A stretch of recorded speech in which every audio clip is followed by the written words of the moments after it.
सूर्य का एक गुण है, सूर्य धरती के हर हिस्से से, कुओं से, बावड़ियों से, झीलों से, नदियों से, समुद्रों से जल को भाप के रूप में ऊपर लेता है, खींच लेता है और फिर समय आने पर बरसात के रूप में धरती को वापस कर देता है, जिससे वृक्ष उत्पन्न होते हैं, वनस्पतियां उत्पन्न होती हैं, जंगल लहरा उठते हैं, वृक्ष झूम उठते हैं, पक्षी चहचहा उठते हैं।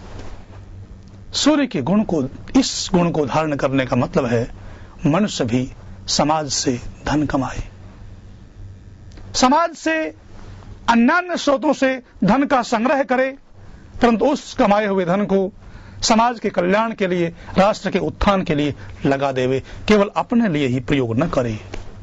जैसे सूर्य खींचे हुए जल को वापस धरती पर बरसा देता है, इसी प्रकार से उस कमाए हुए धन को भी वृष्टि के रूप में समाज के उत्थान के लिए, राष्ट्र के कल्याण के लिए लगा देना चाहिए।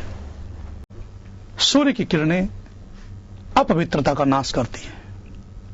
जहां सूर्य की किरणें नहीं पहुंच पाती हैं, वहां रोग के कीटाणु पैदा हो जाते हैं, रोग फैलने लगते हैं।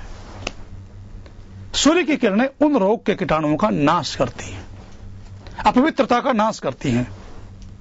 मनुष्य भी समाज से पाप, अनाचार, अत्याचार को दूर करे, समाज और राष्ट्र के जाति भेद के कीटाणुओं को, समाज और राष्ट्र के शत्रुओं को नष्ट करने का प्रयत्न करे। अहिंसा परमो धर्म। अहिंसा अपने स्थान पर ठीक है, परंतु राष्ट्र पर, समाज पर जब कोई शत्रु आक्रमण करता है, समाज और राष्ट्र पर कोई व्यक्ति अत्याचार करता है, तो उस अत्याचार के सामने झुकना नहीं, उस अत्याचार का मुकाबला करना, अत्याचारी, आतताई, दुष्ट को दंड देना, ये धर्म है। और उस दुष्ट के सामने, अत्याचारी, अन्याय के सामने झुक जाना पाप है, अधर्म है। सूर्य संदेश देता है कि समाज से अनाचार, अत्याचार, अन्याय को दूर करो। सूर्य की किरणें अपवित्रता का नाश करते हुए स्वयं अपवित्र नहीं होती।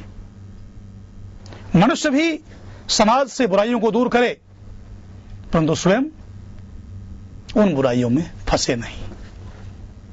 समाज की बुराइयों को दूर करते करते कई लोग स्वयं बुराइयों से युक्त हो जाते हैं, बुराइयों में फंस जाते हैं।